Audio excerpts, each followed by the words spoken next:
Hema committee report പുറത്തുവന്നതിന് ശേഷമുള്ള പരാതിയെ മുൻനിർത്തിക്കൊണ്ട് ഇപ്പോൾ നടൻ മുകേഷിനെതിരെ CPM നേതാവായ മുകേഷിനെതിരെ കൊല്ലത്തെ MLA ആയ മുകേഷിനെതിരെ പോലീസ് കേസെടുത്തിട്ടുണ്ട്. കേസെടുക്കാൻ വൈകി എന്ന ആരോപണം ഇന്നലെ വരെ ഉണ്ടായിരുന്നുവെങ്കിൽ ഇപ്പോൾ കേസെടുത്ത് നടപടികളുമായി മുന്നോട്ട് പോവുകയാണ്. ഹൈക്കോടതി 3-ാം തീയതി വരെ അറസ്റ്റ് തടയുകയും ചെയ്തിരിക്കുന്നു. പക്ഷേ നിയമപരവും ധാർമ്മികവുമായ പരിസരങ്ങൾ പരിശോധിച്ചുകൊണ്ട് മുകേഷ് രാജിവെക്കണം എന്ന ആവശ്യം കടുപ്പിക്കുകയാണ് പ്രതിപക്ഷം. സിനിമാ മേഖലയിൽ നിന്നുള്ളവർ, വനിതാ പ്രവർത്തകർ, ഒപ്പം LDF-നകത്തും തന്നെയുള്ള പ്രധാനപ്പെട്ട നേതാക്കളിൽ ചിലരും. എന്നാൽ മുകേഷ് പൊടുന്നനെ രാജിവെക്കേണ്ടതില്ല എന്ന തീരുമാനത്തിൽ ഉറച്ചു നിൽക്കുന്നു CPIM.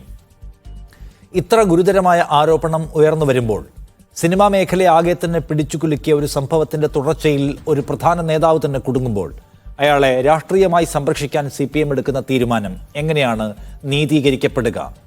ഇതിനു മുൻപ് 2 കോൺഗ്രസ് നേതാക്കൾ ഇതേ ആരോപണത്തിൽ കുടുങ്ങിയപ്പോൾ അവർ രാജിവെച്ചില്ലല്ലോ എന്നാണ് ഇടതുപക്ഷ ജനാധിപത്യ മുന്നണിയുടെ കൺവീനർ ചോദിക്കുന്നത്. എന്നാൽ അന്ന് അവർ രാജിവെക്കേണ്ടതില്ല എന്നായിരുന്നു CPIM-ന്റെ ഇടതുപക്ഷത്തിന്റെ നിലപാട്. അവർ രാജിവെക്കണം എന്നാവശ്യപ്പെട്ടുകൊണ്ട് പരസ്യമായ സമരം നടത്തിയവർ, അന്ന് രാജി ആവശ്യത്തിന്റെ മുന്നിലുണ്ടായിരുന്ന നേതാക്കൾ, അവർ തന്നെ ഇപ്പോൾ മറുത്തൊരു നിലപാട് സ്വീകരിക്കുന്നത് എന്തുമാത്രം പരിഹാസ്യമാണ്. മുകേഷിനെ സംരക്ഷിക്കുന്നത് എന്തിനാണ്? അല്ലെങ്കിൽ എത്ര കാലം സംരക്ഷിക്കും ഈ പാർട്ടി? ഈ വിഷയം പരിശോധിക്കുകയാണ് ഇന്ന് സ്പെഷ്യൽ എഡിഷൻ. നമ്മോടൊപ്പം ഈ ചർച്ചയിൽ അഡ്വക്കേറ്റ് ജിൻഡോ ജോൺ, കോൺഗ്രസ് നേതാവ്, CM ജയചന്ദ്രൻ, ഇടത് സഹയാത്രികൻ. CPIM ഈ ചർച്ചയിൽ ആളുകളെ അയക്കില്ല എന്ന് അറിയിച്ചിട്ടുണ്ട്. രാഹുൽ ഈശ്വർ, നിരീക്ഷകൻ. സന്ധ്യ, സിനിമയിലെ ജൂനിയർ ആർട്ടിസ്റ്റ് എന്നിവരാണ് നമ്മോടൊപ്പം ഉള്ളത്. ആദ്യം രാഹുൽ ഈശ്വർ, നോക്കൂ, മുകേഷിനെ പോലെ ഒരു പ്രധാന നടനെതിരെ ഉയർന്നു വരുന്ന ആരോപണവും പരാതിയും ഗൗരവമുള്ളതാണ്. അദ്ദേഹത്തിനെതിരെയുള്ള കേസും ഗൗരവമുള്ളതാണ്. അങ്ങനെ ഒരു ഗുരുതരമായ കേസ് അദ്ദേഹത്തിനെതിരെ ഉണ്ടായിരിക്കെ ഭരണകക്ഷിക്കകത്ത് ഒരു MLA ആയി, അധികാരത്തിൻ്റെ ഭാഗമായി, ആ പ്രിവിലേജോടെ ആരോപണ വിധേയൻ തുടരുന്നത് ധാർമ്മികമാണ് എന്ന് രാഹുലിന് തോന്നുന്നുണ്ടോ?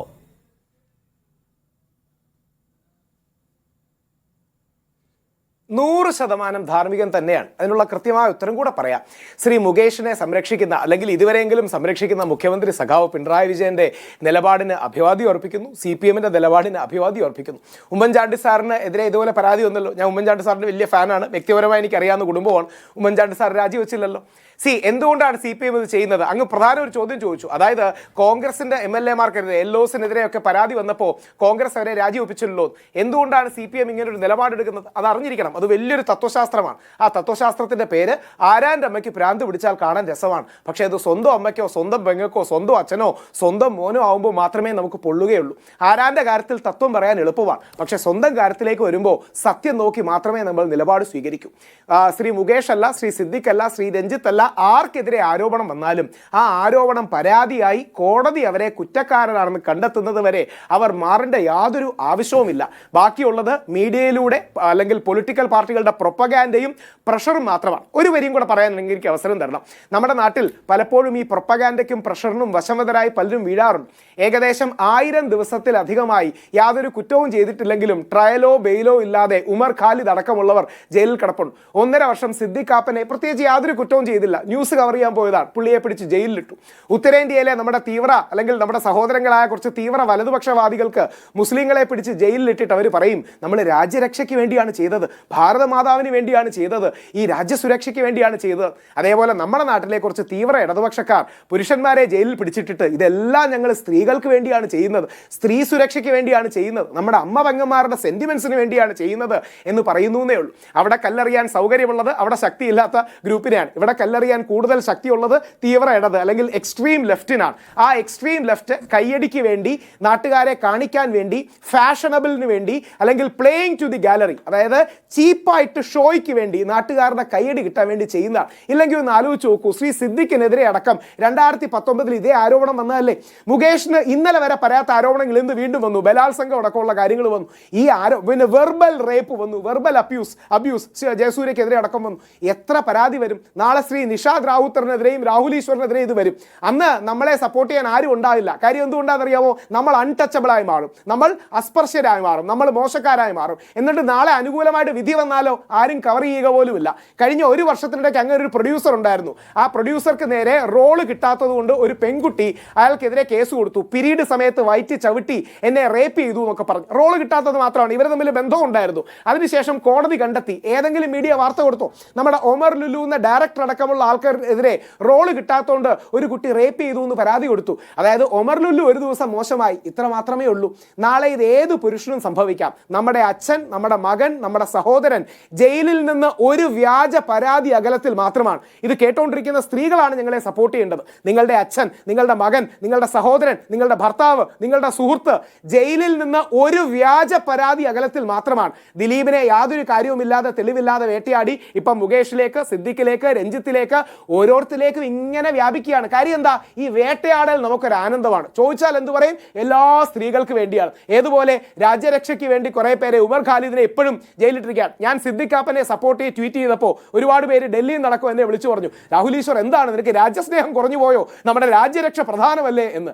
ഈ രീതിയിൽ ഇനി ഒരു കാര്യം കൂടെ നമ്മുടെ കേരള മീഡിയ, ശ്രീ നിഷാദ് അടക്കമുള്ളവരെ ബഹുമാനത്തോടെ പറഞ്ഞുകൊണ്ട് ഞാൻ പറയട്ടെ, നാളെ ശ്രീ ശശി തരൂറിനെ അർണബ് ഗോസ്വാമി വേട്ടയാടുമ്പോൾ, ഷാറൂഖ് ഖാന്റെ മകനെ അവിടുത്തെ ആൾക്കാർ വേട്ടയാടുമ്പോൾ നമുക്ക് പറയാൻ ഒരു ധാർമ്മികതയില്ല. കാര്യം അവർ കാണിക്കുന്ന അതേ കാര്യങ്ങളാണ് നമ്മൾ കേരളത്തിൽ നമ്മുടെ താരങ്ങളോട് ചെയ്തുകൊണ്ടിരിക്കുന്നത്. എന്തിനു വേണ്ടി? കുറെ കയ്യടിക്ക് വേണ്ടി. കുറെ പേര് നമ്മൾ പുരോഗമനവാദികളാണെന്ന് പറയണം, കുറെ പേര് നമ്മൾ ഫോർവേഡ് ആണെന്ന് പറയണം. എന്തെങ്കിലും തെളിവ് വരാതെ ആരെങ്കിലും മാറ്റി നിർത്തണമെന്ന് പറയുന്നത് എന്ത് ധാർമ്മികതയാണ്? ഈ ആരോപണം ആർക്കെതിരെയും വരില്ലേ? ശരി, പക്ഷെ നോക്കൂ, ഇത്രയും നേരം രാഹുൽ സംസാരിച്ചത് മുഴുവൻ കേട്ടാൽ തോന്നുക ഉയർന്നു വരുന്ന ആരോപണങ്ങൾ മുഴുവൻ പൊള്ളയാണ്, ആളുകളെ അവമതിക്കാൻ വേണ്ടി ഉണ്ടാക്കുന്നതാണ്, റോള് കിട്ടാത്തത് കൊണ്ടാണ്, അല്ലെങ്കിൽ പണം കിട്ടാത്തത് കൊണ്ടാണ് എന്ന ഒരു നെറേറ്റീവ് രാഹുൽ ഇരുന്ന് സൃഷ്ടിക്കാൻ ശ്രമിച്ചാൽ ജെന്വിൻ പരാതിക്കാരെന്ത് ചെയ്യണം?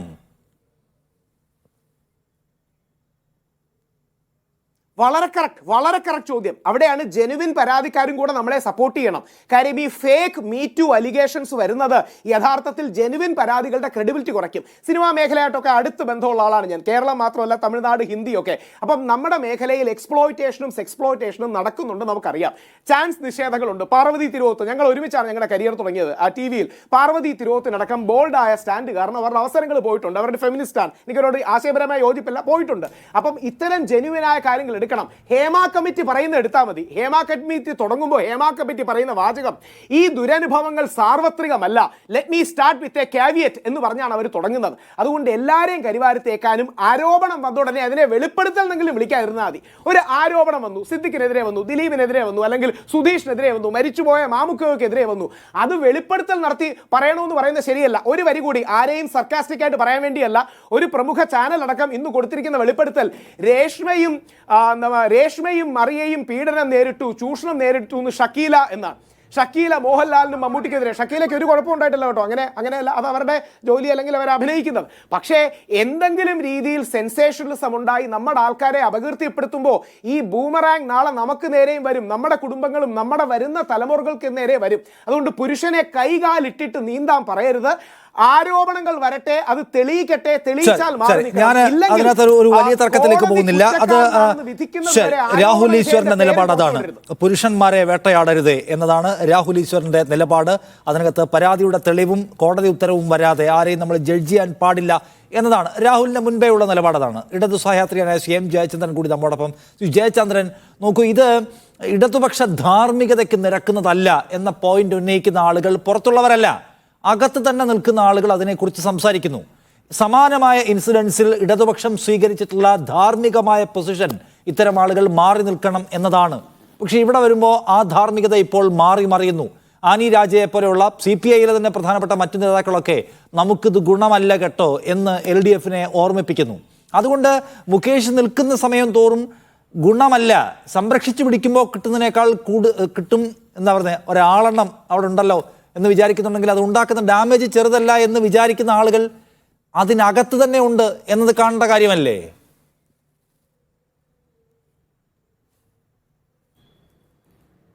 നിഷാദ്, ഈ താങ്കളിപ്പോൾ മറ്റുള്ളവർ ആരോപിക്കുന്നതായി പറയുന്ന ധാർമ്മികതയുടെ പ്രശ്നം നമ്മൾ മനസ്സിലാക്കേണ്ടത് രാഷ്ട്രീയ ധാർമ്മികതയാണ് ഇവർ പറയുന്നത് എന്നാണല്ലോ. അതായിരിക്കുമല്ലോ. രാഷ്ട്രീയ ധാർമ്മികതയുടെ പേരിൽ മുകേഷ് MLA സ്ഥാനം രാജിവെച്ച് ഇടതുപക്ഷത്തിൻ്റെ അന്തസ്സ് കാട്ടണം എന്നുള്ള നിലയിൽ ആയിരിക്കണമല്ലോ പറയുന്നത്. ശരിയാണ്, അതാണ് പ്രശ്നമെങ്കിൽ രാഷ്ട്രീയ ധാർമ്മികതയാണ് മാനദണ്ഡമെങ്കിൽ മുകേഷ് രാജിവെക്കുക തന്നെ വേണം.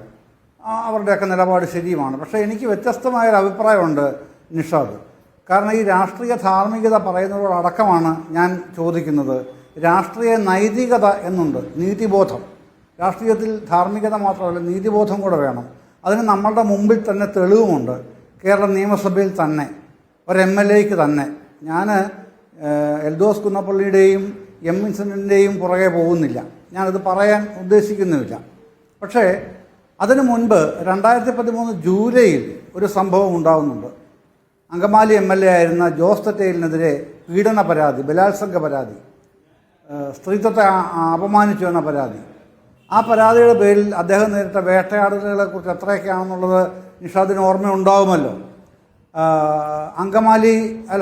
ആലുവ പോലീസ് കേസ് രജിസ്റ്റർ ചെയ്യുന്നു, FIR ഇടുന്നു. പിന്നെ ആലുവ മജിസ്ട്രേറ്റ് കോടതിയിൽ ചാർജ് ഷീറ്റ് സമർപ്പിക്കുന്നു. ആ ഘട്ടത്തിലാണ് ജോസ് തെറ്റയിൽ ഹൈക്കോടതിയിൽ FIR റദ്ദാക്കണം എന്ന് അപേക്ഷിച്ചുകൊണ്ട് ഹർജി കൊടുക്കുന്നത്. ആ കാര്യത്തിൽ വിശദമായ വാദം നടന്നു. വാദത്തിനൊടുവിൽ ജസ്റ്റിസ് ഭവദാസിൻ്റെ ഉത്തരവ് ഇന്നും പബ്ലിക് ഡൊമൈനിൽ ലഭ്യമാണല്ലോ. ഈ FIR ഒരു കാരണവശാലും നിലനിൽക്കത്തക്കതല്ല എന്ന് കണ്ട് ആ ഉത്തരവിൽ തള്ളുകയാണ് ചെയ്യുന്നത്. അതുമാത്രമല്ല, പോലീസ് എത്ര മോശമായിട്ടാണ് ഇത്തരം കേസുകളിൽ ഒരു MLAയെ രാഷ്ട്രീയ പ്രേരിതമായ നിലയ്ക്ക് ആക്രമിച്ച് അദ്ദേഹത്തെ ഇങ്ങനെ പെടുത്താനായി കൂട്ടുനിൽക്കുന്നത് എന്നതിൻ്റെ വിശദ വിവരങ്ങളും ആ വിധിയിൽ ജസ്റ്റിസ് ഭവദാസൻ ആ ഉത്തരവിൽ പറയുന്നുണ്ട്. പക്ഷേ അതുകൊണ്ട് പരാതിക്കാരി തയ്യാറായില്ല നിയന്ത്രണം പാലിക്കാൻ, മിതത്വം പാലിക്കാൻ, അല്ലെങ്കിൽ പിൻവാങ്ങാൻ തയ്യാറാവാതെ അവർ സുപ്രീം കോടതിയിൽ പോയി. സുപ്രീം കോടതി ഹൈക്കോടതി വിധി ഉയർത്തിപ്പിടിച്ചുകൊണ്ട് തന്നെ FIR റദ്ദാക്കുന്ന നിലപാട് വീണ്ടും സ്വീകരിച്ചു. ഇതുണ്ടായി. ഇതാണ് രാഷ്ട്രീയത്തിലെ നീതിബോധത്തിൻ്റെ പ്രശ്നം, നൈതികതയുടെ പ്രശ്നം. ഈ ധാർമ്മിക ബോധം പറയുന്നവരെല്ലാം അന്നും സടകുടഞ്ഞ് എഴുന്നേറ്റിരുന്നു കേട്ടോ നിഷാദ്, ഓർക്കുന്നുണ്ടാവുമല്ലോ. വലിയ രാഷ്ട്രീയ ധാർമ്മികത പ്രകടിപ്പിച്ച, ധാർമ്മിക രോഷം കൊണ്ട് ജ്വലിച്ചവരെല്ലാം തന്നെ അന്ന് സടകുടഞ്ഞ് എഴുന്നേറ്റ് ജോസ് തെറ്റയിലിനെ ഇനി പറയാനുള്ള അധിക്ഷേപ വാക്കുകളൊന്നും ഇല്ലാത്ത വിധം അപമാനിച്ചു. അദ്ദേഹം പറഞ്ഞത് എന്നെ ബ്ലാക്ക്മെയിൽ ചെയ്യുകയാണ് കോടതി എന്നാണ് FIR റദ്ദാക്കാൻ ഹർജി കൊടുത്തുകൊണ്ട് ഹൈക്കോടതിയിൽ അപേക്ഷ നൽകിയത്. ബ്ലാക്ക്മെയിൽ ചെയ്യുന്നതിൻ്റെ ഉദാഹരണങ്ങൾ തെളിവ് സഹിതം കൊടുക്കുകയും ചെയ്തു. അതാണ് കോടതി അംഗീകരിച്ചത്. ഇവിടെ മുകേഷ് പറയുമ്പോൾ അദ്ദേഹം പറയുന്നത് എന്താണ്? എന്നെ ബ്ലാക്ക്മെയിൽ ചെയ്യുന്നു, അതിൻ്റെ തെളിവുകൾ എൻ്റെ പക്കലുണ്ട്, അതുകൊണ്ട് അത് കോടതി പരിശോധിക്കണം. അതുതന്നെയാണെന്ന് എറണാകുളം സെഷൻസ് കോടതിയിൽ മുകേഷിൻ്റെ അഭിഭാഷകൻ പറഞ്ഞത്. അതുകൊണ്ടാണ് 3-ാം തീയതി വരെ അവധിക്ക് വെച്ചിരിക്കുന്നത്, 3-ാം തീയതി പരിഗണിക്കാനായിട്ട് വെച്ചിരിക്കുന്നത്, അതുവരെ അറസ്റ്റ് ചെയ്യരുത് എന്ന് നിർദ്ദേശം കൊടുത്തിരിക്കുന്നതും പോലീസിന്. അപ്പോൾ അത് മുകേഷിൻ്റെ ഭാഗത്ത് ഈ രാഷ്ട്രീയ നീതി മുകേഷ് നിഷേധിക്കപ്പെടാൻ പാടില്ല. അദ്ദേഹം തെറ്റുകാരനെങ്കിൽ ഇപ്പോൾ 376 വകുപ്പ് പ്രകാരം ചാർജ് ചെയ്തിട്ടുണ്ടല്ലോ കേസ്. അത് കഴിഞ്ഞ് ഇനി FIR ഇട്ടാൽ കോടതിയിൽ ചാർജ് ഷീറ്റ് കൊടുക്കുകയും വേണം. ആ ചാർജ് ഷീറ്റ് പ്രകാരം കുറ്റക്കാരനാണെങ്കിൽ ആ ഘട്ടത്തിൽ ആലോചിക്കാം രാജിയെപ്പറ്റി എന്നുള്ള നിലയ്ക്കാണ് രാഷ്ട്രീയമായ നീതി മുകേഷിന് ലഭ്യമാക്കേണ്ടത്. അതുവരെ മുകേഷ് രാജിവെക്കണം എന്ന് ആക്രോശിക്കുന്നവർ ഇക്കാര്യങ്ങളൊക്കെ ഒന്ന് ഓർക്കുന്നത് വളരെ നല്ലതാണ്. അതുപോലെ പക്ഷേ 2013 ജോസ് തെറ്റയിലിന്റെ അനുഭവത്തിന് ശേഷവും പക്ഷേ ഇടതുപക്ഷം അവരുടെ രാഷ്ട്രീയ ധാർമ്മികതാവാദത്തിൽ മാറ്റമൊന്നും വരുത്തിയിരുന്നില്ലല്ലോ സി ജയചന്ദ്രൻ. അതായത് വിൻസെന്റിന്റെയും എൽദോസ് കുന്നപ്പള്ളിയുടെയും കാര്യത്തിലേക്ക് പോകുന്നില്ല എന്ന് താങ്കൾ പറഞ്ഞു. ആ എപ്പിസോഡ് നമ്മുടെ മുമ്പിലുണ്ട്. അവർ രാജിവെക്കണം എന്ന ആവശ്യം ഉന്നയിച്ച ആൾ PK ശ്രീമതിയാണ്, നമ്മുടെ ഓർമ്മയിലുണ്ട്. അതേ PK ശ്രീമതി ഇന്ന് മുകേഷ് ഒഴിയേണ്ടതില്ല എന്ന് പറയുന്നു. രാജിവെക്കണമെന്ന് ആവശ്യപ്പെട്ടുകൊണ്ട് DYFI തിരുവനന്തപുരത്ത് പരസ്യമായ പ്രതിഷേധ പരിപാടികൾ സംഘടിപ്പിച്ചു. അതേ DYFIക്ക് ഇന്ന് മുകേഷ് രാജിവെക്കണമെന്ന നിലപാടില്ല. രാഷ്ട്രീയ ധാർമ്മികത, അതേ മുൻനിർത്തിയുള്ള രാജി ആവശ്യങ്ങൾ എന്നത് കാലത്തിനും അധികാരത്തിനും രാഷ്ട്രീയ അന്തരീക്ഷത്തിനും ഒപ്പിച്ച് ഞങ്ങൾ മാറ്റിക്കൊണ്ടേയിരിക്കും എന്ന് ഇടതുപക്ഷം സമ്മതിക്കണം.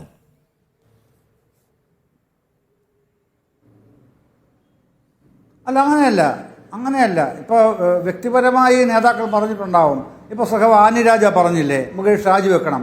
അവർ ദേശീയ രാഷ്ട്രീയത്തിൽ തന്നെ തലപ്പൊക്കമുള്ള വനിതാ സഖാവാണ്. അവർക്കത് പറയാനുള്ള അവരുടെ റെസ്പോൺസിബിലിറ്റി അവരങ്ങനെയാണ് കാണിക്കുന്നത്. അതേസമയം താങ്കൾ നോക്കൂ, CPI ഇപ്പോൾ മീഡിയ വൺ അടക്കം സ്ക്രോൾ ചെയ്തല്ലോ, CPI പറയുന്നു രാജിവെക്കുന്നതാണ് ഉചിതം എന്ന് പറയുന്നു. അപ്പോൾ പ്രതിപക്ഷ നേതാവ് VD സതീശൻ എന്താ പറയുന്നത്? അതും സ്ക്രോൾ ചെയ്യുന്നുണ്ടായിരുന്നല്ലോ. മുകേഷ് ഒഴിവാകുന്നതാണ് ഉചിതം. ആ ഔചിത്യം പറയുന്നുണ്ട്. അതുപോലെ തന്നെ ഇപ്പോൾ 2017 എം വിൻസെന്റിന്റെ കാര്യത്തിൽ അന്ന് പാർട്ടി സെക്രട്ടറി CPM സെക്രട്ടറി പറഞ്ഞ എന്താണ്, രാജിവെക്കണോ വേണ്ടോ എന്ന് ആ പാർട്ടി തീരുമാനിക്കട്ടെ. അപ്പോൾ ഡിവൈഎഫ്ഐയുടെ പ്രതിഷേധം നടക്കുന്നുണ്ട്, വനിതകളുടെ പ്രതിഷേധം നടക്കുന്നുണ്ട്, ഒക്കെ നടക്കുന്നുണ്ട്.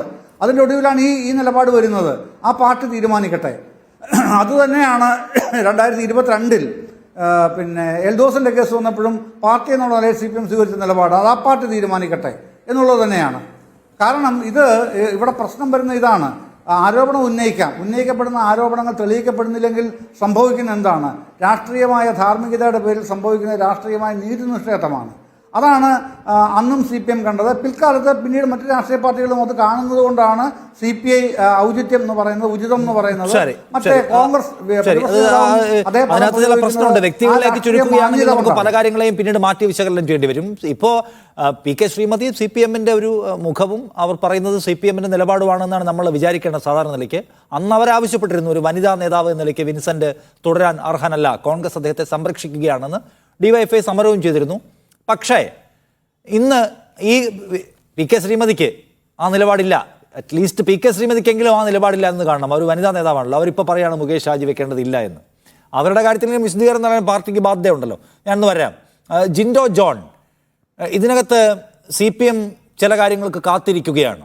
എന്ന് വെച്ചാൽ മുകേഷിന് രാജിവെക്കേണ്ടതേയില്ല, ഇദ്ദേഹം പീഡകനാണെങ്കിലും ശരി അല്ലെങ്കിലും ശരി രാജിവെക്കേണ്ടതേയില്ല എന്നല്ല, മറിച്ച് എന്താണ് സംഭവിക്കുന്നത്, എന്താണ് പരാതി, എന്താണ് അതിൻ്റെ ജെനുവിനിറ്റി എന്നത് ക്ലാരിഫൈ ചെയ്യപ്പെടാൻ സമയം വേണം. CPM അതിന് കാത്തിരിക്കുകയാണ്. ആ സമയം കൊടുക്കില്ല എന്നാണോ?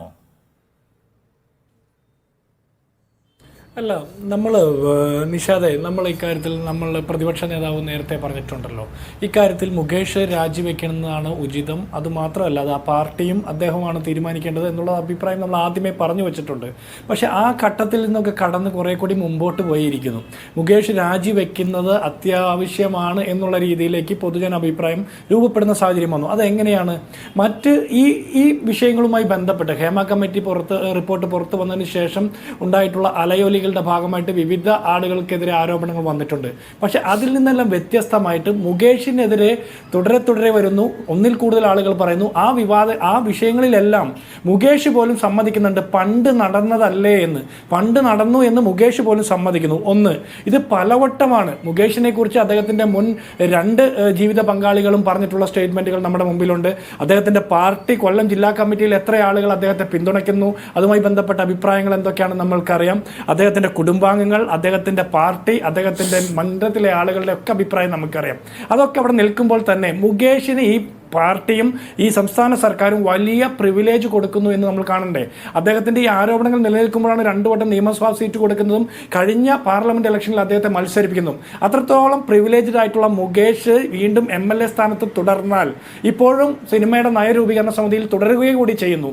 അങ്ങനെ തുടരുമ്പോൾ അന്വേഷണത്തെ സ്വാധീനിക്കാൻ സാധ്യതയുണ്ട്. ഇവിടെ എൽദോസ് കുന്നപ്പള്ളിയുടെയോ അല്ലെങ്കിൽ മറ്റ് വിൻസെന്റ് മറ്റ് MLA-മാരുടെയൊക്കെ കാര്യങ്ങളിലൂടെ പരാമർശിച്ച് കടന്നുപോയി. ഞങ്ങൾക്കത് പരാമർശിക്കാൻ മടിയൊന്നുമില്ല. അവരെല്ലാം പ്രതിപക്ഷത്ത് നിൽക്കുന്ന MLA-മാരായിരുന്നു. മാത്രമല്ല അവരുമായി ബന്ധപ്പെട്ട വിഷയത്തിൽ അവർ നിയമം അനുശാസിക്കുന്ന രീതിയിലുള്ള എല്ലാ നടപടിക്രമങ്ങൾക്കും വിധേയപ്പെട്ടു കൊണ്ടുപോയിട്ടുള്ള ആളുകളാണ്. മാത്രമല്ല അന്ന് ഒരു പാർട്ടി എന്നുള്ള നിലയ്ക്ക് കോൺഗ്രസ് പാർട്ടി അവരെ സസ്പെൻഡ് ചെയ്യുകയും പാർട്ടി വേദികളിൽ നിന്ന് മാറ്റി നിർത്തുകയും കോടതിയിൽ നിന്ന് അവർക്ക് അനുകൂലമാകുന്നു എന്ന തരത്തിലുള്ള ഒരു വിധി നിർദ്ദേശം വരുന്ന കാലഘട്ടത്തിലാണ് അവരെ പാർട്ടി പരിപാടികൾ ഉൾക്കൊള്ളിച്ച് മുന്നോട്ട് പോകുന്ന സാഹചര്യം ഉണ്ടാകുന്നത്. മാത്രമല്ല മുകേഷും ആ പ്രതിപക്ഷ MLA-മാരും തമ്മിലുള്ള വ്യത്യാസം, മുകേഷ് ഭരണപക്ഷത്തിരിക്കുന്ന ഒരു MLA ആണ്. അദ്ദേഹത്തിനെതിരെയുള്ള അന്വേഷണങ്ങളെ ഇൻഫ്ലുവൻസ് ചെയ്യാനുള്ള എല്ലാ സാധ്യതകളും ഇപ്പോഴും നിലനിൽക്കുന്നു. കാരണം എന്താണെന്ന് വെച്ചാൽ ഈ നിമിഷം വരെ സിനിമയുടെ നയരൂപീകരണ സമിതിയിൽ അദ്ദേഹം നിലനിൽക്കുന്നു. ഹേമ കമ്മിറ്റിയുടെ റിപ്പോർട്ട് പഠിച്ച് 2 മാസത്തിനകം നിർദ്ദേശം കൊടുക്കണമെന്ന് പറഞ്ഞ് സിനിമ നയരൂപീകരണ സമിതിയിൽ ഉൾപ്പെടുത്തിയ മുകേഷ് സ്വാഭാവികമായിട്ടും ഹേമ കമ്മിറ്റി റിപ്പോർട്ട് കണ്ടിട്ടുണ്ടാകും. കേരളത്തിന്റെ സാംസ്കാരിക മന്ത്രി വായിച്ചിട്ടില്ലെങ്കിലും അങ്ങനെ ഒരു ടേം ഓഫ് റെഫറൻസ് കൊടുത്തിട്ടുള്ള ആ നയരൂപീകരണ സമിതിയിൽ മുകേഷ് ഉള്ളത് കൊണ്ട് അത് കണ്ടിട്ടുണ്ടാകും. സ്വാഭാവികമായിട്ടും മുകേഷിന് കിട്ടിയ ഈ പ്രിവിലേജുകളെല്ലാം നമ്മൾ നോക്കുമ്പോൾ ഇപ്പോഴും കിട്ടുന്ന പ്രിവിലേജുകൾ മറ്റാളുകൾക്കെതിരെ കേസെടുക്കാൻ കാണിച്ച തിടുക്കം മുകേഷിനെതിരെ എടുക്കുന്നില്ല. വീണ്ടും മുകേഷിന് ഒളിച്ചു നടക്കാനും മാറി നിൽക്കാനുമുള്ള സാഹചര്യങ്ങൾ കിട്ടുന്നു. അങ്ങനെയെല്ലാം നോക്കുമ്പോൾ അന്വേഷണത്തെ സ്വാധീനിക്കാൻ, സാക്ഷികളെ സ്വാധീനിക്കാൻ, ഇരയാക്കപ്പെട്ടിട്ടുള്ള പെൺകുട്ടികളെ സ്വാധീനിക്കാനുള്ള സാധ്യതയുണ്ട്. അതുകൊണ്ട് ഭരണപക്ഷത്ത് നിൽക്കുന്ന ഇത്രയും ഇൻഫ്ലുവൻഷ്യൽ ആയിട്ടുള്ള ഒരു MLA എന്നുള്ളവർക്ക് അദ്ദേഹം മാറി നിൽക്കുന്ന രാജിവെക്കുന്നതാണ് ഉചിതം. അദ്ദേഹത്തിന്റെ രാജിയാണ് ധാർമ്മികമായിട്ടും ശരി. പിന്നെ എം ജയചന്ദ്രൻ പറഞ്ഞ ഒരു കാര്യമുണ്ട്, നീതിബോധം. ഞാൻ ചോദിക്കട്ടെ, ഉമ്മൻചാണ്ടിക്കെതിരെ 2 ദിവസം സെക്രട്ടേറിയറ്റിൽ വളഞ്ഞുകൊണ്ട് സമരം ചെയ്യാൻ പോയപ്പോൾ കേരളത്തിലെ CPM നേതാക്കന്മാർക്ക് ഈ നീതിബോധം ഉണ്ടായിട്ടില്ലേ? അവിടെ സമരം ചെയ്യാൻ പോയ LDFന്റെ പ്രവർത്തകർക്ക് ഈ നീതിബോധം ഉണ്ടായിട്ടുണ്ടോ?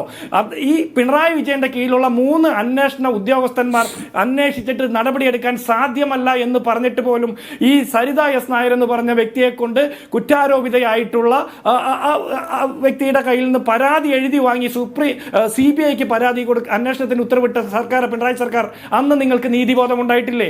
നിങ്ങൾ ഈ പറയുന്ന നീതിബോധം നിങ്ങൾ പ്രതിപക്ഷത്തിരിക്കുമ്പോൾ നിങ്ങൾ കാണിക്കാറുണ്ടോ? ഇല്ല.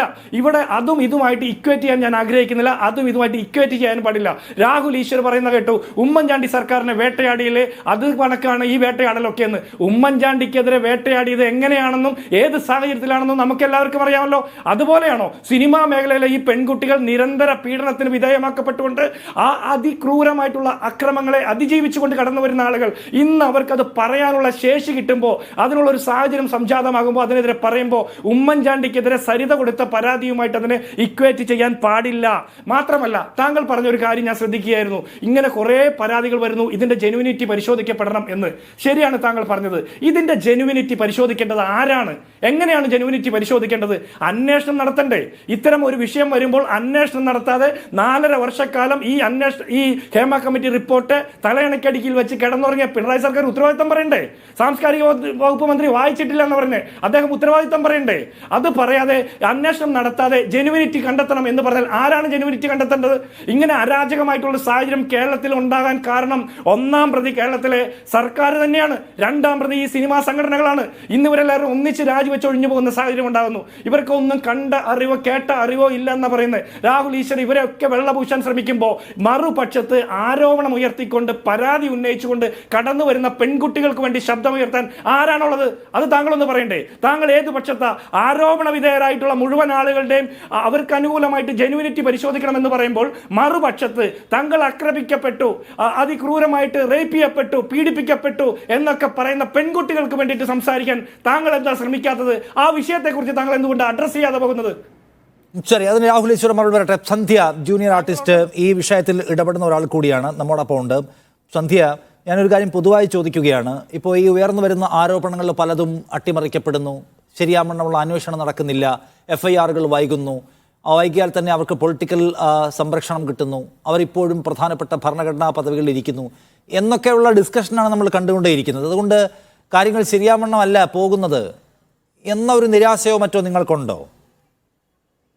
തീർച്ചയായിട്ടും SITയെ നിയോഗിച്ചു, മൊഴിയെടുക്കുന്നു, FIR ഫയൽ ചെയ്യുന്നു, കുറെ പെൺകുട്ടികൾ എന്നെ പോലെ മുന്നോട്ട് വന്ന് കംപ്ലൈന്റ് പറയുന്നു, ഇതൊക്കെ ചെയ്യുന്നുണ്ട്. പക്ഷെ ഇപ്പോഴും നമ്മൾ കാണുന്നത് ഈ കൾപ്രിറ്റ്സ് അല്ലെങ്കിൽ കുറ്റം ചെയ്യപ്പെട്ട ആളെ രക്ഷിക്കുകയാണ്. അതിപ്പോ പൊളിറ്റിക്കൽ പാർട്ടീസ് ആയാലും അല്ലെങ്കിലും എല്ലാവരുടെയും സപ്പോർട്ട് അവർക്ക് കിട്ടുന്നുണ്ട്. പക്ഷെ നമ്മളെ പോലെ കംപ്ലൈന്റ് ചെയ്യുന്നവർക്ക് എവിടെ നിന്നാണ് സപ്പോർട്ട് കിട്ടുന്നത്? We are all alone. We are own fighting our own fight. അപ്പൊ ഞങ്ങളെ പ്രൊട്ടക്ട് ചെയ്യാനും നമുക്ക് വേണ്ടി സംസാരിക്കാനും ആരാണ് ഉള്ളത്? നമ്മൾ മുന്നോട്ട് ഒന്ന് പറയുന്നതുകൊണ്ടാണ് ആൾക്കാർ ഇത്രയും പ്രശ്നങ്ങൾ ഈ ഫീൽഡിൽ ഉണ്ടെന്ന് അറിയുന്നത്. അത് മാത്രമല്ല, ഇന്നിപ്പോ ഞാൻ ന്യൂസിൽ കണ്ടു, അത് ഇത് മാറ്റിവെച്ചു, പുള്ളിയുടെ അറസ്റ്റ് മാറ്റിവെച്ചു, പുള്ളി രാജിവെക്കാൻ തയ്യാറല്ല. പുള്ളിക്ക് എല്ലായിടത്തുനിന്നും സപ്പോർട്ട് കിട്ടുന്നുണ്ട്. അപ്പൊ ഇത്രയും ഒരാളല്ല, മുന്നോട്ട് വന്ന് പുള്ളിയുടെ പേര് പല ആൾക്കാരും പറയുന്നുണ്ട്. എന്നിട്ടും ആരും അത് വിശ്വസിക്കാൻ തയ്യാറല്ല.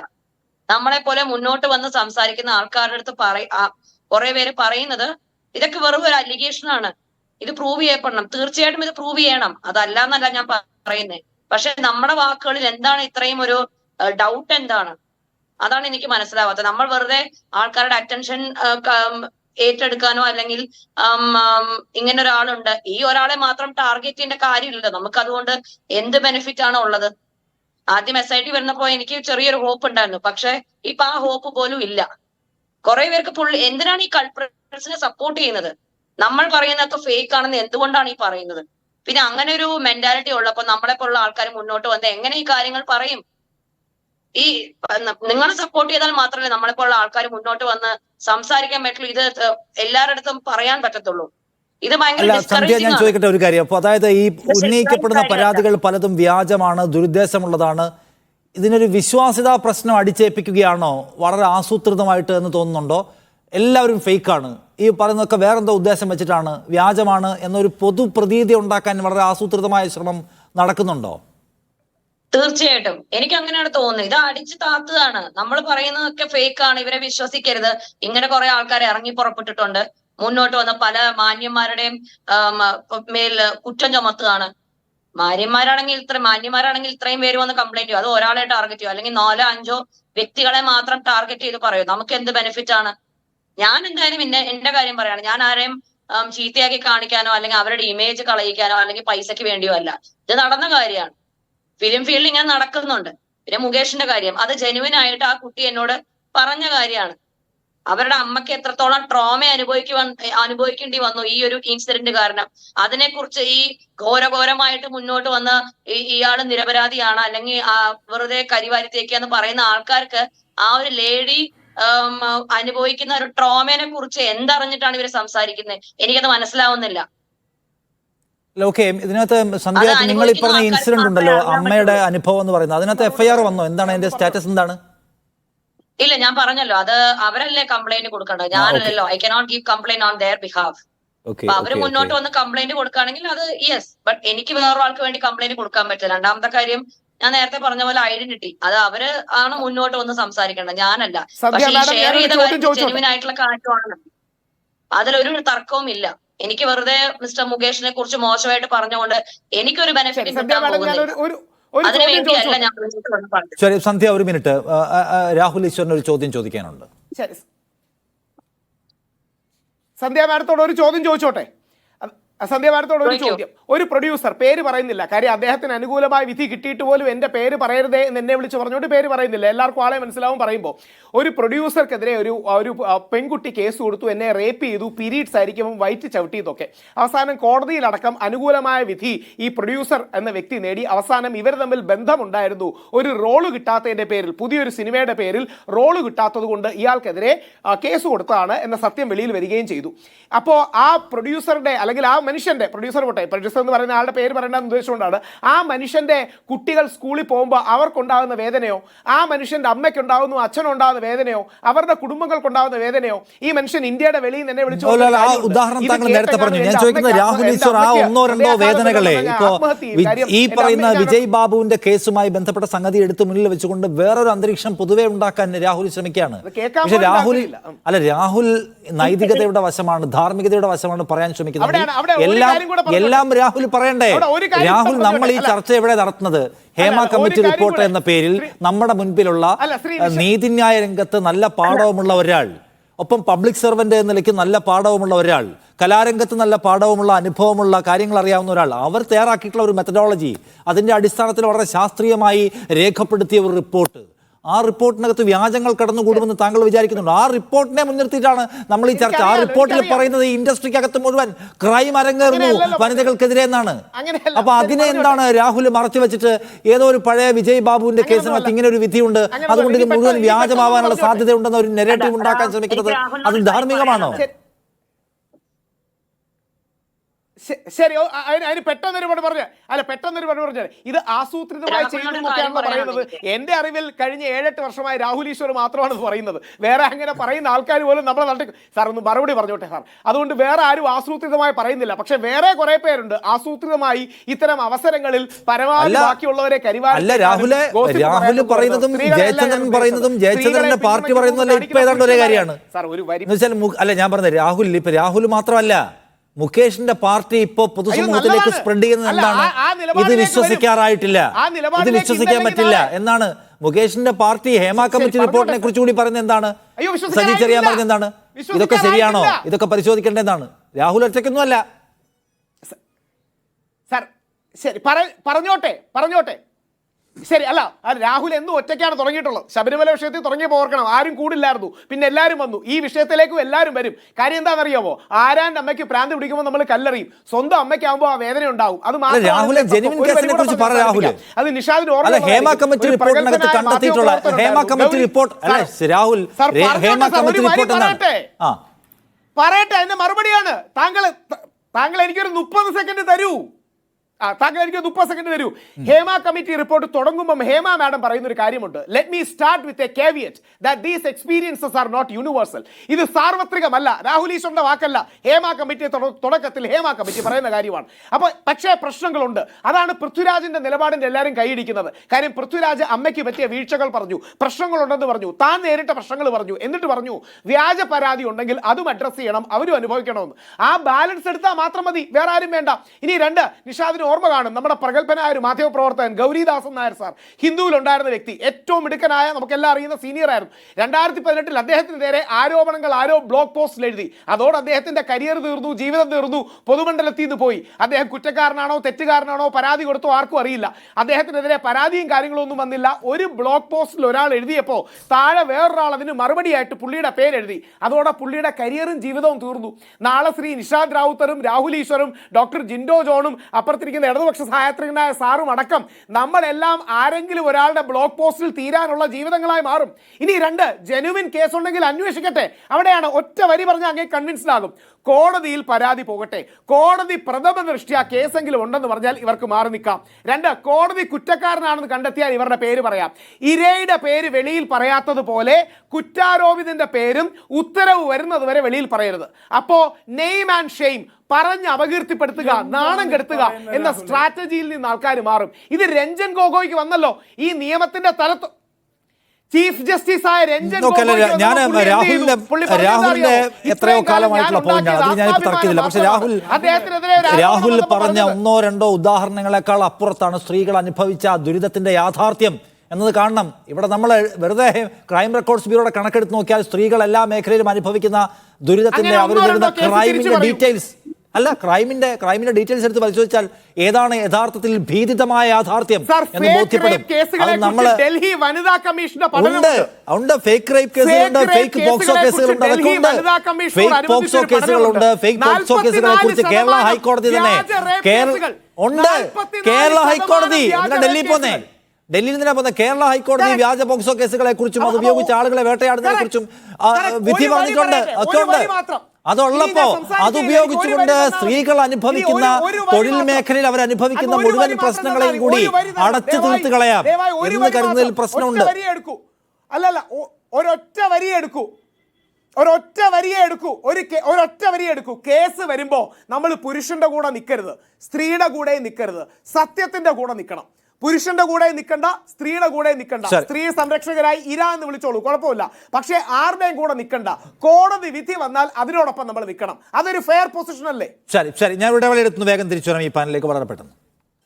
ചർച്ചയിലേക്ക് വീണ്ടും. അല്ല, ജയചന്ദ്രൻ, ഈ മുകേഷിന്റെ കാര്യത്തിൽ മുകേഷ് രാജിവെക്കേണ്ടതില്ല എന്ന് തീരുമാനമെടുത്താൽ വീഴുന്ന വിക്കറ്റുകളുടെ എണ്ണം കുറയ്ക്കാം, അത് ശരിയാണ്. പക്ഷേ അങ്ങനെ മുകേഷിനെ നിലനിർത്തിക്കൊണ്ട് പോകുമ്പോൾ ഉണ്ടാകുന്ന ഡാമേജ് എന്ന് പറയുന്ന പ്രശ്നം അവിടെയില്ല. കാരണം മുകേഷുമായി ബന്ധപ്പെട്ട് സിനിമാ മേഖലയ്ക്കകത്ത് പോരാടുന്ന വനിതകളുടെ സംഘം അദ്ദേഹം മാറി നിൽക്കണം എന്ന അഭിപ്രായമുള്ളവരാണ്. ഇന്നലെ ആഷിഖ് അബുവിനെ പോലെ ഇടതുപക്ഷവുമായിട്ട് സഹകരിച്ചു പോകുന്ന സിനിമാക്കാരായിട്ടുള്ള ആളുകൾ എടുത്താൽ അവരൊക്കെയും ഒരു രാഷ്ട്രീയ നേതാവിൻ്റെ ധാർമ്മികത മുൻനിർത്തിക്കൊണ്ട് അദ്ദേഹം മാറി നിൽക്കേണ്ടതുണ്ട്, സ്വയം ഒഴിയണം എന്ന അഭിപ്രായം പങ്കുവെക്കുകയാണ്. എന്ന് വെച്ചാൽ ആളുകൾ ആഗ്രഹിക്കുന്നത്, ഈ കൈൻഡ് ഓഫ് ആളുകൾ ആഗ്രഹിക്കുന്ന അദ്ദേഹം മാറി നിൽക്കണം എന്നാണ്. അപ്പോൾ അതുകൊണ്ട് ഇതിൻ്റെ മുഴുവൻ പാപഭാരം എന്ന് വെച്ചാൽ ഹേമ കമ്മിറ്റി റിപ്പോർട്ടുമായി ബന്ധപ്പെട്ട് സംസ്ഥാനത്ത് നടക്കുന്ന മൊത്തം ചർച്ചകളുടെയും ഭാരം ഒരു വശത്ത് മുഴുവനായിട്ട് CPM പാർട്ടി ഒന്നാകെ ഏറ്റെടുക്കേണ്ടി വരിക എന്ന പ്രശ്നം ഇദ്ദേഹത്തെ കൊണ്ടു നടക്കുമ്പോൾ ഉണ്ടാവില്ലേ? അതോ അതിനപ്പുറം മുകേഷ് ഈ പറയുന്ന പോലൊന്നും അല്ല, അദ്ദേഹത്തിനെതിരെ ഉയർന്നു വന്നിരിക്കുന്ന പരാതികൾ വ്യാജമാണോ എന്ന് പാർട്ടിക്ക് നല്ല സംശയമുണ്ട് എന്നാണോ മനസ്സിലാക്കേണ്ടത്?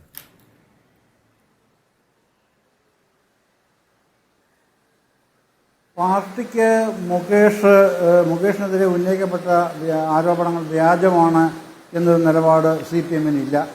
അതുപോലെ തന്നെ മുകേഷിനെതിരെ ഉയരുന്ന ആരോപണങ്ങൾ ശരിയാണ് എന്ന അഭിപ്രായവും പാർട്ടി വെച്ച് പുലർത്തുന്നില്ല.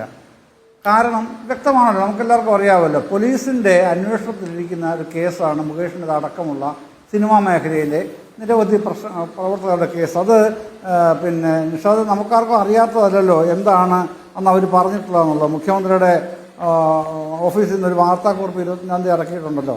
ഈ ഹേമ കമ്മിറ്റി അല്ലാത്ത ബാക്കി വിഷയങ്ങളാണ് ഇത് വരുന്നത് എന്നുള്ളത്. പക്ഷേ ഇത് വേണം, ഏത് തരത്തിലുള്ള നടപടി വേണമെങ്കിലും പോലീസിൻ്റെ SIT-യുടെ അന്വേഷണത്തിൽ മുകേഷിനെതിരെ ഒരു ചാർജ് ഉണ്ടാവുകയും കോടതിയിൽ FIR ഇട്ട് കോടതിയിൽ ചാർജ് ഷീറ്റ് സമർപ്പിക്കുകയും ചെയ്യുന്ന സാഹചര്യത്തിലാണ് അത്തരം ഒരു നിലപാടിൻ്റെ ആവശ്യം എന്നുള്ളതാണ് പൊതുവിൽ എല്ലാവരും കാണുന്നത് അങ്ങനെയാണ്. അതുകൊണ്ടാണല്ലോ ഇപ്പോൾ ഇവിടെ ഇരിക്കുന്ന ജിൻഡോ ജോൺ ഉൾപ്പെടെ അദ്ദേഹത്തിൻ്റെ നേതാവായ പ്രതിപക്ഷ നേതാവ് വി ഡി സതീശൻ ഉൾപ്പെടെ ഒഴിയുന്നതാണ് ഉചിതം എന്ന ഒരു വാക്കിൽ ഒതുക്കുന്നത്. CPIയുടെ ഇന്നത്തെ CPI എക്സിക്യൂട്ടീവിൻ്റെ തീരുമാനമായിട്ടും മാധ്യമങ്ങളെല്ലാം മീഡിയ വൺ ഉൾപ്പെടെ കൊടുക്കുന്നത് അങ്ങനെയാണല്ലോ, ഒഴിയുന്നതാണ് ഉചിതം. പക്ഷേ ആനിരാജ മാത്രമാണ് സ്ട്രെയിറ്റ് ആയിട്ട് പറയുന്നത് ഒഴിയണം എന്നുള്ള നിലപാട് തന്നെ നിൽക്കുന്നത്. അത് നമ്മുടെ ചർച്ചാ വിഷയം താങ്കളുടെ ചോദ്യം അതല്ലാത്തതുകൊണ്ട് ഞാൻ അതിലേക്ക് വരുന്നില്ല. CPM ആണല്ലോ പ്രശ്നം. CPM അങ്ങനെയാണ് കാണുന്നതെന്നാണ് ഞാൻ മനസ്സിലാക്കുന്നത്. ഈ ചാർജ് ഷീറ്റ് വരട്ടെ, ചാർജ് ഷീറ്റ് വന്നതിന് ശേഷം കോടതിയിൽ സമർപ്പിക്കുന്ന കുറ്റപത്രത്തിൽ ചാർജ് ഷീറ്റിൽ അങ്ങനെയാണ് മുകേഷിനെതിരെ വ്യക്തമായ ആരോപണമുണ്ടെങ്കിൽ കോടതി എൻഡോഴ്സ് ചെയ്യുകയാണെങ്കിൽ പിന്നെ തുടരാൻ കഴിയില്ലല്ലോ. അതാണല്ലോ ചെയ്യേണ്ട രാഷ്ട്രീയമായ ഈ പറഞ്ഞ രാഷ്ട്രീയ ധാർമ്മികത എന്നുള്ളത്. രാഷ്ട്രീയ നീതിബോധത്തിൻ്റെ നൈതികതയുടെ കൂടെ അടിസ്ഥാനത്തിൽ വരുന്ന പ്രധാനപ്പെട്ടൊരു നടപടിയും നിലപാടുമാകും അപ്പോൾ സ്വീകരിക്കുന്നത്. അതിനിപ്പോഴേ കിടന്ന് ബഹളം വെച്ചിട്ട് കാര്യമില്ല എന്നാണ് ഒന്നാമത്തെ കാര്യം. രണ്ടാമത്തെ ഒരു പ്രധാനപ്പെട്ട പ്രശ്നം നിഷാദ്, ഈ നമ്മൾ പറയുന്ന ഹേമ കമ്മിറ്റിയിൽ പിന്നെ 52ഓളം പേര് മൊഴി കൊടുത്തിട്ടുണ്ടല്ലോ. ഈ മൊഴി കൊടുത്തവർ പല ഘട്ടങ്ങളിലായിട്ട് ഇവർക്ക് ഇവർ നോട്ടീസ് കൊടുത്തിട്ട് വന്നില്ല. ഒരു പ്രശ്നമായിരുന്നു എന്നാണ് മനസ്സിലാവുന്നത്. തങ്ങളുടെ സ്വകാര്യത സംരക്ഷിക്കുമോ എന്നുള്ള ആശങ്ക. അവസാനം ഹേമ കമ്മിറ്റി തന്നെ അവർക്ക് രേഖാമൂലം ഉറപ്പ് കൊടുത്തു, നിങ്ങളുടെ സ്വകാര്യത സംരക്ഷിച്ചിരിക്കും. അങ്ങനെയാണ് ഇവർ വന്ന് 50-ൽ പരം ആൾക്കാർ വന്ന് മൊഴി കൊടുക്കുന്നത്. അതുതന്നെയാണ് പിന്നെ മുഖ്യമന്ത്രി ഒരു പരാമർശം ഹേമ കമ്മിറ്റി റിപ്പോർട്ട് പറയുന്ന മുഖ്യമന്ത്രി എടുത്തു പറയുന്നുണ്ടല്ലോ 20ാമത്തെ പത്രസമ്മേളനത്തിൽ. അതിങ്ങനെയാണ് നമുക്ക് വായിക്കാൻ കഴിയുന്നത്. We have been following the principles laid down by the Supreme Court in various decisions in keeping the matter extra confidential. I would also take the liberty to alert you to follow these principles before parting with the report to anybody in a routine manner. ഇതാണ് പിന്നെ അത് എന്തുകൊണ്ട് എന്നുള്ള ചോദ്യത്തിന് ഉത്തരം ഇതാണ്. അത് പിന്നീട് വ്യക്തമായിട്ടും 2020 ഒന്നിലേറെ വിവരാവകാശ അപേക്ഷകൾ വരുമ്പോഴാണ് പിന്നെ 2020 ഒക്ടോബർ 22 അന്നത്തെ കമ്മീഷൻ ചെയർമാൻ വിൽസൺ പോൾ ഉത്തരവിടുന്ന റിപ്പോർട്ട് പുറത്തുവിടാൻ കഴിയില്ല എന്നുള്ളത്. അത് ഓവർ റൂൾ ചെയ്യുന്ന അറിയാമല്ലോ, താങ്കൾക്കും അറിയാമല്ലോ. അബ്ദുൽ ഹക്കീമാണ് ഇപ്പോഴത്തെ കമ്മീഷണറാണ്. ജൂലൈ 7 ഈ വർഷം. അതിനൊരു ക്രോണോളജി നമ്മളിവിടെ പറയാൻ പോയാൽ നിൽക്കില്ലല്ലോ ഇവിടെ നിന്നും. അതുകൊണ്ട് ഞാനത് പറയുന്നുമില്ല. പക്ഷെ അതിനാണ് പൂഴ്ത്തിവെച്ചു എന്ന് പറയുന്നത്. ആര് പൂഴ്ത്തിവെച്ചു? ഇതില്ലെങ്കിൽ എങ്ങനെയാണ് ഇപ്പോൾ ഈ പാനൽ പങ്കെടുക്കുന്ന സന്ധ്യ അടക്കമുള്ള ആൾക്കാർക്ക് ഒരു ഗ്രീവൻസ് പറയാൻ എന്താണ് പ്ലാറ്റ്ഫോം? ഈ പ്ലാറ്റ്ഫോമിൻ്റെ ബേസ് ഉണ്ടാക്കിയത് സർക്കാരാണെന്നുള്ളത് എങ്കിലും മാഡം മിനിമം അംഗീകരിക്കൂ.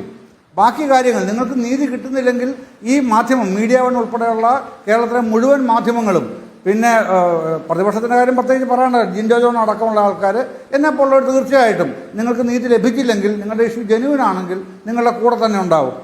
അത് കേരളം ഒറ്റക്കെട്ടായി നിൽക്കും. പക്ഷേ നിങ്ങൾക്ക് പ്ലാറ്റ്ഫോം എന്ന് പറയുന്നത് സർക്കാർ രൂപീകരിച്ച ഹേമ കമ്മിറ്റി തന്നെയാണ്. ആ ഒരു തറയിൽ നിന്നുകൊണ്ട്, ആ ഒരു നിലപാട് തറയിൽ നിന്നുകൊണ്ട് ഇത്തരം പ്രശ്നങ്ങൾ അഡ്രസ്സ് ചെയ്യാൻ കഴിയൂ എന്നുള്ളത് തന്നെയാണ് ആ കമ്മിറ്റിയിലെ റിപ്പോർട്ടുകൾ വായിച്ചാൽ നമുക്ക് മനസ്സിലാവുക. അത് തന്നെയാണ് മുകേഷിൻ്റെ കാര്യത്തിലും CPMന്റെ നിലപാട്. തീരുമാനം കോടതിയിലേക്ക് ട്രയലിന് ചെല്ലുമ്പോൾ അല്ലെങ്കിൽ അതിന് മുമ്പ് ചാർജ് ഷീറ്റ് ഫയൽ ചെയ്യുമ്പോൾ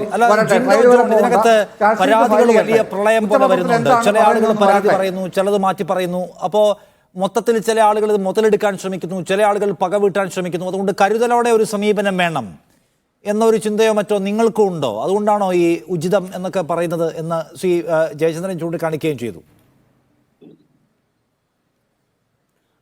നിഷാദ്, അങ്ങനെയല്ലല്ലോ ഞാൻ പറഞ്ഞത്. ആദ്യഘട്ടത്തിൽ നമ്മൾ പറഞ്ഞത് അങ്ങനെ തന്നെയാണ്. പക്ഷെ ഇപ്പോഴങ്ങനെയല്ല പറയുന്നത്. ഓരോ ഘട്ടം കഴിയുന്തോറും, ഓരോ ദിവസം കഴിയുന്തോറും കേരള സർക്കാർ മുകേഷ് ഉൾപ്പെടെയുള്ള ഈ പറഞ്ഞ ആരോപണ വിധേയരായിട്ടുള്ള ആളുകളെ സംരക്ഷിക്കാൻ വേണ്ടിയിട്ട് എല്ലാ സംവിധാനവും ഒരുക്കുന്ന കാണുന്നത്. അതുകൊണ്ടാണ് ഭരണപക്ഷത്തിരിക്കുന്ന ഇത്രയും ഇൻഫ്ലുവൻഷ്യൽ ആയിട്ടുള്ള അദ്ദേഹം MLA സ്ഥാനം രാജിവെക്കണമെന്നുള്ള ആവശ്യത്തിലേക്ക് നമ്മൾ എത്തുന്നത്.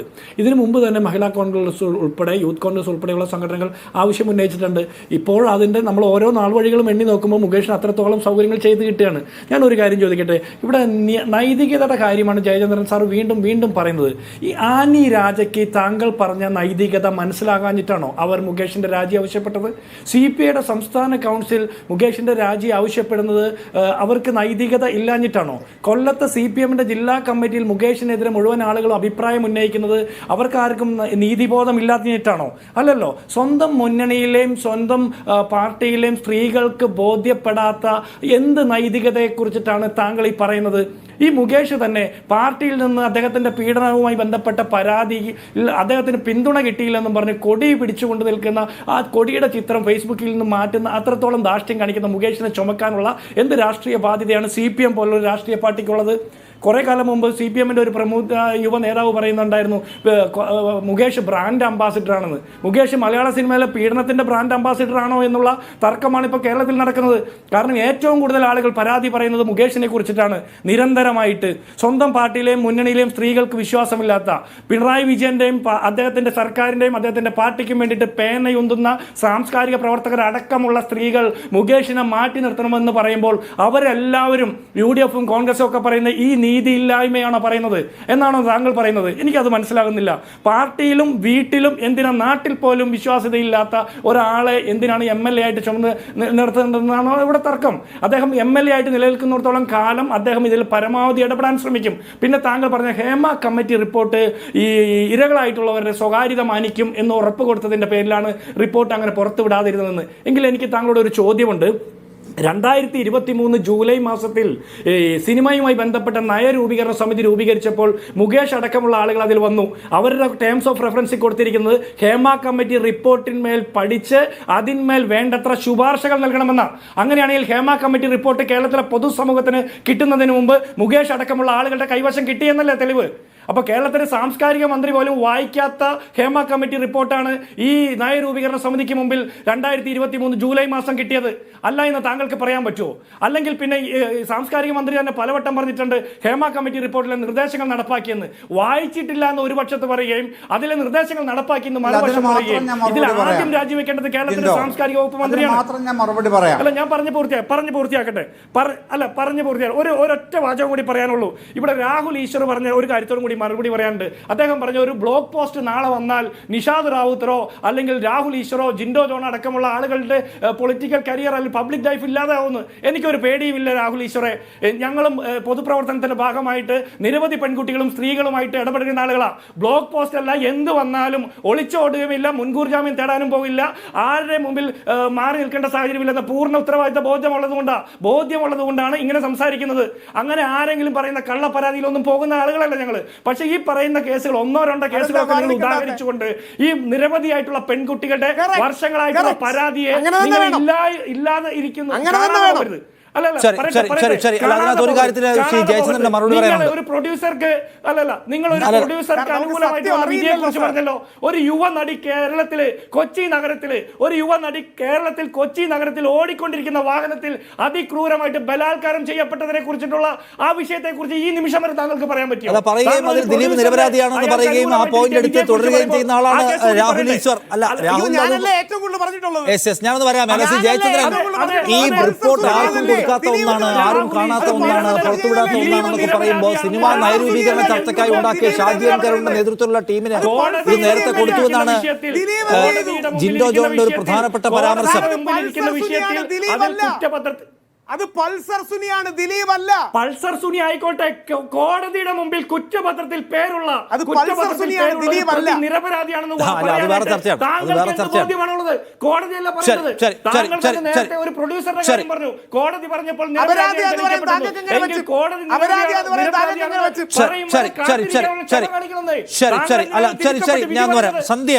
സന്ധ്യ, ഇതിനകത്ത് ഇപ്പോൾ ഹേമ കമ്മിറ്റി റിപ്പോർട്ട് നമ്മുടെ മുമ്പിലുണ്ട്. അതിൽ നിന്നുകൊണ്ടാണ് എല്ലാവരും വർക്ക് ചെയ്യുന്നതെന്നാണ് ജയചന്ദ്രൻ പറഞ്ഞ കാര്യം. ഹേമ കമ്മിറ്റി റിപ്പോർട്ടിന്മേൽ ഇപ്പോഴും സത്യത്തിൽ നടപടികൾ ആരംഭിച്ചു എന്ന് പറയാൻ കഴിയില്ല. അതിനുശേഷം പുറത്തു വന്നിട്ടുള്ള പരാതികൾ, അവയെ ചുറ്റിപ്പറ്റിയുള്ള FIR-കൾ, അന്വേഷണം എന്നിവയാണ് പുരോഗമിക്കുന്നത്. ഹേമ കമ്മിറ്റി റിപ്പോർട്ട് ശരിക്കും ഇപ്പോഴും അതിൻ്റെ പ്രവർത്തനം തുടങ്ങിയിട്ടില്ല എന്നതല്ലേ ശരി? അതിൻ്റെ സാധ്യത നിങ്ങൾ എങ്ങനെയാണ് കാണുന്നത്? ഈ പറഞ്ഞ പോലെ, താങ്കൾ പറഞ്ഞ പോലെ ഹേമ കമ്മിറ്റിയുടെ മുഴുവൻ കാര്യങ്ങൾ മുന്നോട്ട് വന്നിട്ടില്ല. എത്രയോ പേജുകൾ വിവരങ്ങൾ നമുക്ക് അറിയില്ല.